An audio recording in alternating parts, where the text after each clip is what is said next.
Property number हम लोग आज देखने वाले हैं। प्रॉपर्टी नंबर कितना छोटू? 7, है ना। कि वहाँ देखने वाला है 7 नंबर प्रॉपर्टी। क्या प्रॉपर्टी है कि यदि एक डिटर्मिनेंट के किसी एक रो या एक कॉलम, है ना, किसी एक रो या कॉलम, बात समझ रहे हो, एक ही रो या एक कॉलम, ठीक है, प्रत्येक एलिमेंट को एक अचर कांस्टेंट k से गुना किया जाए। क्या किया जाए? गुना किया जाए, तो उसका मान भी k टाइम्स हो जाता है, मतलब उस डिटर्मिनेंट का मान k टाइम्स हो जाएगा या k गुणित हो जाएगा। जैसे एग्जाम्पल चलते हैं, ध्यान दीजिएगा। 3 2 4 है, 5 3 2 है, 1 2 0 है। इसका मान आप कितना निकाल रहे हैं? 20। कितना हो गया इसका मान? 20, ठीक है। अच्छा, हमने बोला कि कोई रो या कोई कॉलम में कोई कांस्टेंट से गुना किया जाए। क्या किया जाए? कोई कांस्टेंट से गुना किया जाए। जैसे मैं इसी रो में ले लिया 3 2 4 5 3 2, ठीक है, और 1 2 0। मैं इस R1 में आपको 5 से गुना कर रहा हूँ। कितना से गुना कर रहा हूँ? 5 से। बताओ, एक रो में गुना कर रहा हूँ, है ना। R1 में कितना से गुना कर रहा हूँ? 5 से गुना कर रहा हूँ। तो क्या होगा? इसका मान क्या हो जाएगा? ठीक है, इसका मान क्या हो जाएगा? तो बताओ, इसका मान तो पहले आपको 20 था, ठीक है, और इसमें 5 टाइम्स से गुना कर रहे हैं। कितना से गुना कर रहे हैं? k कोई कांस्टेंट से गुना कर रहे हैं 5, ठीक है, तो इसका मान भी k गुणित हो जाता है। मतलब इसका मान, पूरे का मान k गुणित हो जाएगा, मतलब k टाइम्स हो जाएगा। 20 बच्चे क्या हो जाएगा? 100 हो जाएगा। बात समझ गए?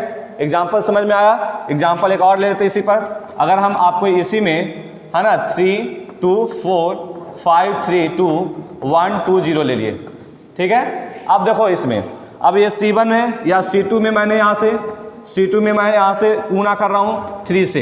कितना से गुना कर रहा हूँ? 3 से। तो क्या होगा? वैल्यू क्या होगा बताओ? पहले तो इसका वैल्यू था 20, था ना, इसका वैल्यू पहले क्या था? 20 था। अब बताओ, यहाँ पे C2 में 3 से गुना कर रहे हैं तो k टाइम्स हो जाएगा, मतलब 20 कितना हो जाएगा? 60 हो जाएगा। बात समझ रहे हो? अगर आपको इसमें भी और अगर C1 से भी किया जाए, C1 में मान लो तो 2 से भी किया जाए। कितना से गुना किया जाए? 2 से भी गुना किया जाए C1 में, तो आप क्या मत बताओगे? यहाँ 60 तो पहले 3 से गुना करके आ रहा था। अब बताओ, यहाँ 2 से और गुना होगा तो फिर 2 टाइम्स हो जाएगा, तो 100 कितना हो जाएगा? 20 हो जाएगा। बात समझ रहे हो? इसमें नहीं गुना करना है। जैसे एक मान लो तो ये मैट्रिक्स था, इसने 3 से गुना किया तो पहले तो 60 आ गया। अब ये 3 से गुना हो चुका होगा तब वैल्यू 60 आ गया। अब फिर मैंने इसमें 2 से गुना कर रहा है तो फिर k टाइम्स हो जाएगा, तो 2 से फिर गुना कर रहे हैं तो 2 टाइम्स और बढ़ जाएगा, मतलब 60 दूनी कितना होगा? 120। ये प्रॉपर्टी आपका 7 था, इसको नोट करोगे। एग्जाम्पल को नोट करो, ध्यान दीजिए इस पर। प्रॉपर्टी नंबर 8 क्या है कि यदि कोई एक डिटर्मिनेंट है, उसका रो या कॉलम, ठीक है, उसका रो या कॉलम 2 या 2 से अधिक योगफल के रूप में लिखा गया हो। किसके योगफल के रूप में लिखा हो गया? जैसे मैं योगफल के रूप में लिख रहा हूँ, जैसे देखो 3 + 4 3 + 4 2 + 3 5 + x या 5 + 3 लिख दे, कुछ लिख देंगे। अभी यहाँ पे योगफल के रूप में आराम से लिखते हैं 3 2 1 4 2 6, ठीक है। हाँ, कोई एक, है ना, कोई एक रो रहे या 2 रो रहे, कोई दिक्कत ना है। बात समझ रहे हो? हाँ, कुछ भी हाँ रह सकता है, कोई दिक्कत नहीं है। अब ध्यान दीजिए, तो यहाँ पे क्या बोला गया है कि अगर कोई डिटर्मिनेंट है, अगर उसका रो या कॉलम 2 या 2 से अधिक योगफल के रहेगा, 2 रहेगा मिनिमम, एक रहेगा तो क्या फर्क पड़ेगा? कोई फर्क नहीं। 2 को रहेगा या 2 से अधिक रहेगा, तो क्या करेंगे? उसको अलग अलग लिखा जा सकता है। तो अलग अलग लिखने का मतलब है कि मैं इसको ऐसे लिख सकता हूँ 3 3 4, है ना, 2 2 2 5 1 6, ठीक है, और प्लस इसको एक और फिर लिखेंगे 4 4 3 4 3 2 2 और 3 1 6। कहने का मतलब है कि हम 2 को योगफल के रूप में लिखा जा सकता है। देखो, उसको अलग अलग लिखा जा सकता है और उसका योगफल का मान भी इक्वल होता है। मान भी क्या होगा? इक्वल। जैसे आप सपोज दैट कि इसका मान कुछ आएगा, है ना, इसका मान कुछ आएगा। मान लो कि यहाँ कुछ मान x आया है, ठीक है, तो इस दोनों का भी योगफल करके जोड़ोगे तो इसका मान भी, है ना, इक्वल आएगा। इक्वल का मतलब ए वाला ही मान आएगा आपको। इसको हम लोग जोड़ेंगे, ठीक है, तो यहाँ लिख देते हैं इसका मान ए ही आएगा। इसका मतलब है कि इक्वल आएगा, मतलब जो x है तो यहाँ भी x आएगा। अगर वहाँ 30 आएगा मान तो यहाँ भी 30 आएगा, वहाँ 40 आएगा इसका मान तो 40 आएगा। निकालने वाला चीज़ है ना, निकाल सकते हैं। तो यही एक प्रॉपर्टी क्या कहता है कि अगर कोई व्यंजक के रूप में रहेगा, है ना, तो इसको हम लोग योगफल के रूप में व्यक्त कर सकते हैं, और जो इसका वैल्यू आएगा पहले वाला डिटर्मिनेंट का, वो दूसरे डिटर्मिनेंट को योगफल के रूप में लिखने से भी बराबर आ जाएगा वही वाला मान। जैसे अगर आपको ऐसे भी रह गया, ठीक है, x plus a x plus b, अगर x प्लस c रह गया, ठीक, अगर यहाँ पे y रह गया, z रहेगा, m रहेगा, n रहेगा, ठीक है, या यहाँ q रह गया, r रहेगा, चाहे सारणिक रो में रहे चाहे कॉलम में रहे, है ना। इसको हटा लेते हैं, यहाँ b लिख देते हैं, यहाँ c लिख देते हैं। अब ऐसे भी रहेगा तो कोई दिक्कत नहीं है। तो यहाँ देखो तो कॉलम के रूप में है तो अलग अलग लिख सकते हैं। जैसे अलग अलग करने का मतलब क्या है कि x y n x z q, है ना, x m r, है ना, उसके बाद क्या लिखेंगे प्लस a b c, उसके बाद x y, है ना, q, यहाँ q लिया था तो q लेंगे, यहाँ देखो तो x है, m है, यहाँ r है। तो ऐसे योगफल के रूप में हम लोग तोड़ सकते हैं, ठीक है। चलो नोट कर लोगे, हाँ ध्यान दो छोटू बाबू, यहाँ पे प्रॉपर्टी नंबर 9 पे ध्यान देते हैं, ठीक है। किसी डिटरमिनेंट के किसी रो या कॉलम में किसी संख्या या व्यंजक से गुना करोगे, है ना, किसी रो या किसी कॉलम में कोई भी संख्या हो या व्यंजक हो, व्यंजक का मतलब कोई a हो, b हो, c हो, d हो, बात समझ रहे हो, हाँ, गुना किया जाए या उसे दूसरे रो या कॉलम में जोड़ेंगे। अब उसको दूसरे रो गुना करके कोई दूसरा रो या कॉलम में जोड़ेंगे या घटाएंगे तो जो मान रहेगा जो मेरा डिटरमिनेंट का वो चेंज नहीं होगा, मतलब मान नहीं बदलेगा, ठीक है, अपवर्तित रहता है। जैसे एग्जाम्पल मान लिए थे कि 7 5 8 3 2 1 4 2 6 का वैल्यू कितना आया -16, कितना आया वैल्यू -16। अब देखो कुछ करते हैं, है ना, बहुत अच्छा क्वेश्चन है, बहुत अच्छा प्रॉपर्टी है, इसको ध्यान देना। अप्लाई कर रहे हैं, अप्लाई, ठीक है, अप्लाई का मतलब हम लोग चेंजिंग हो जाता है, कुछ करोगे तो चेंज होगा ना। जैसे हम देखो R1 मान लेते हैं, ये R1 है, ये क्या छोटू R1, आराम से समझो बिल्कुल, ये R1 है, ठीक है। तो मैं R1 में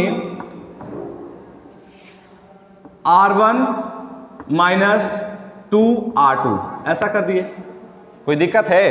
कोई दिक्कत नहीं है। क्या किया मैंने, कोई दूसरे रो के साथ 2 से गुना करके मैं R1 में क्या कर रहा हूं, घटा रहा हूं। क्या कर रहा हूं, घटा रहा हूं। या जोड़ सकते हो, गुना कर सकते हो, कुछ भी कर सकते हो, ठीक है, उससे मान में कोई परिवर्तन ना होने वाला है, ठीक है। चलिए तो करते हैं जी, करके देखिए तो क्या करना है कि R2 में 2 से गुना करना है। इसका मान क्या है, R2, यही क्या, ये R2 है, ये R3 होता है, मतलब तीसरा रो, ये पहला कॉलम, दूसरा कॉलम, तीसरे कॉलम है। अब सुनो, R2 में दूसरा से गुना करो, 2 से मल्टीप्लाई है तो 2 से गुना करो तो 3 दूनी क्या होगा 6। कहने का मतलब यहाँ देखो लिख रहे हैं 3 दूनी 6, अब R1 में से घटाना है तो 6 और 7 में से 6 गया, कितना हो जाएगा, हाँ यहाँ R1 लिख लेते हैं, ठीक है। तो R1 लिख लेते हैं, यहाँ पे R1 में अप्लाई कर रहे हैं, R1 - 2R2, ठीक है। चलो तो यहाँ बताओ 2 से गुना किए, 3 दूनी 6 और 7 में से 6 घटा दो तो कितना बचेगा, लिखेंगे कहाँ, R1 के जगह पे, कहाँ लिखेंगे, R1 की जगह, कितना आई 1। अच्छा आगे चलते हैं, यहाँ देखो तो 2 दूनी 4 और 5 में से 4 घटाओ, क्या होगा, खाली 1 होगा। 2 दूनी 4, 5 में से 4 गया, कितना 1। अच्छा आगे 2 एकम 2 और 8 में से 2 घटाओगे 6, बाकी सब लिख दो, ठीक है। 3 2 1 4 2 6, है ना। अब इसका मान देखते हैं तो क्या बताएं कि दूसरे रो या कॉलम में जोड़ने या घटाने से डिटरमिनेंट का मान नहीं बदलता है, मतलब इसका वैल्यू अगर -16 है तो इसका वैल्यू भी क्या होगा, -16 होगा। चलो इस एग्जाम्पल को नोट करो। देखो जी नेक्स्ट एग्जाम्पल क्या ले लिए, मैंने ले लिया 5 4 5 8 2 3 10 3 4 का वैल्यू मान लेते हैं 7 आ गया, ठीक है। कितना वैल्यू आ गया जी, 7। अब आप यहाँ पे अप्लाई कर रहे हो, अप्लाई का मतलब प्रयोग करना, ठीक है। मैं अप्लाई कर रहा हूँ C1 में, ठीक है, या C2 में कर रहा हूँ, कहाँ कर रहा हूँ, C2 में। C2 में मैंने कर दिया C2 + 2 या 5C1, कोई दिक्कत नहीं, है ना। मैंने कर दिया C2 में अप्लाई कर रहा हूँ, C2 में C1 में 5 से मल्टीप्लाई करते हुए C2 को जोड़ रहा हूँ, जोड़ सकते हैं, घटा सकते हैं, C1 C3 के जगह कुछ और मान ले सकते हो, कोई दिक्कत नहीं होगा। बात समझ रहे हो? चलो तो लिखते हैं, क्या करेंगे, अप्लाई कर रहे हैं, ध्यान दीजिएगा यहाँ पे, समझिएगा। यहाँ पे C2 और C1 है, तो C1 में कितना से पहले गुना है, 5 से, कितना से गुना है, 5 से, 5 से गुना करो तो जी बताओ C1 कौन है, ये कौन है, C1 है ना, तो बताओ C1 में 5 से गुना करो तो 5, अच्छा ये पहले लिखो, C1 पहले लिख देता हूं मैं, C1 में तो कोई अप्लाई नहीं हो रहा, नहीं तो लिख रहा हूं 5 8 है ना 10। अब C2 में अप्लाई हो रहा है, बोलो, तो C2 में लिखते हैं, C2 में क्या होगा, 5 से गुना करो C1 में, तो बताओ 5 पचे 25, अब 25 और 4 29, ये क्या लिखेंगे 29। आगे 5 8 पचे 40, 40 और 2 कितना 42, यहाँ देखो तो 5 15 और 10 है ना, अच्छा यहाँ पे C1 में ना, हाँ तो 10 पचे 50 और 50 और 3 53, ठीक है। और इसके बाद इसको जो के त्यों रहने दो, 5 3 4, इसका भी वैल्यू तुम निकाल के देखो 7 आया है, तो इसका भी वैल्यू कितना आएगा 7 आएगा। कहने का मतलब है कि अगर कोई डिटर्मिनेंट में रो या कॉलम को किसी संख्या या व्यंजक, संख्या के जगह व्यंजक भी हो सकता है, यहाँ हमने संख्या से मल्टीप्लाई कर रहा हूँ ना, यहाँ व्यंजक से भी गुना कर सकते हैं, कोई एक्सप्रेशन से भी गुना कर सकते हैं, कोई दिक्कत नहीं होगा। गुना करने पर दूसरे रो या कॉलम में क्या करेंगे, जोड़ने या घटाने या गुना करने या भाग देने से उसका मान नहीं बदलेगा, कांस्टेंट सेम रहेगा, ठीक है। यह प्रॉपर्टी नंबर 9 है, आप इसको ध्यान रखिएगा, लिखो, ठीक है। इस प्रॉपर्टी नंबर 10 में क्या है कि किसी डिटर्मिनेंट के रो या कॉलम के प्रत्येक एलिमेंट या अवयव 0 रहने से उस डिटर्मिनेंट का मान भी 0 होता है। जैसे एग्जांपल देखो, है ना, जैसे आपका अगर आपको ऐसे रह गया है ना 2 5 3 0 0 0 2 1 3, अब इसका मान क्या होगा बताओ, इसका मान ऑटोमेटिक मार देना 0, कोई देना लेना नहीं है। क्यों ऐसा करेंगे, क्योंकि देखो तो रो या कॉलम प्रत्येक अवयव है ना, प्रत्येक एलिमेंट है, दूसरे रो दूसरे कॉलम का प्रत्येक एलिमेंट क्या है 0 है, तो कोई भी रहेगा तो आपको सारे 0 रहेंगे तो उसका वैल्यू 0 होगा, क्या होगा 0। अगर आपको एग्जांपल के तौर पे और समझना है तो ऐसे ले लेते हैं, है ना 0 0 0 2 1 1 2 5 -3, अब इसका वैल्यू क्या होगा तो 0 होगा। क्यों, क्योंकि सभी प्रत्येक एलिमेंट R1 का 0 है ना, रो या कॉलम में प्रत्येक एलिमेंट के R1 रहे, चाहे R2 रहे, 4 3 C1 C2 C3, हाँ कोई एक और रहेगा, कोई भी रहेगा, हाँ किसी एक रो का सारा एलिमेंट, किसी एक रो का सारे एलिमेंट, है ना, चाहे R1 का रहे, चाहे R2 रहे, चाहे 3, चाहे C1 रहे, चाहे C2 रहे, चाहे C3, ठीक है, प्रत्येक एलिमेंट 0 रहेगा तो उस डिटर्मिनेंट का वैल्यू भी 0 होता है। चलो नोट कर लोगे, देखो जी, अभी लास्ट प्रॉपर्टी है 11, ठीक है। यदि डायगोनल एलिमेंट्स का प्रत्येक अवयव, डायगोनल एलिमेंट का मतलब जानते हो तिरछी लंबाई या तिरछी अवयव, ठीक है, का 0 हो, मतलब अवयव जो 0 हो तो उस डिटर्मिनेंट का मान भी 0 होगा। जैसे एग्जांपल पे चलते हैं, आपको ऐसे ले लिया 0 5 3 5 1 या 0 यहाँ होगा ना, 0 होगा ना, 2 यहाँ पे 5 या कुछ भी ले लो, 3 0 यहाँ नहीं, यहाँ 2 यहाँ 0, ठीक है। देखो ये ना होता है ना, यहाँ देखो डायगोनल एलिमेंट सही ना है, ये क्या है डायगोनल एलिमेंट, है ना, ये क्या है डायगोनल एलिमेंट, मतलब विकर्ण अवयव। अगर विकर्ण अवयव 0 0 हो तो भी डिटर्मिनेंट का वैल्यू क्या होगा, इस डिटर्मिनेंट का पूरे का वैल्यू क्या होगा 0 हो जाएगा, ठीक है। तो 0 वाला बहुत सारे कंडीशन लिखा दिए कि किस तरह से, हाँ किस किस वाला में 0 होगा, तो इस पॉइंट को आप नोट कर लोगे, ठीक है, सारे आपको याद रखना है। तो चलते हैं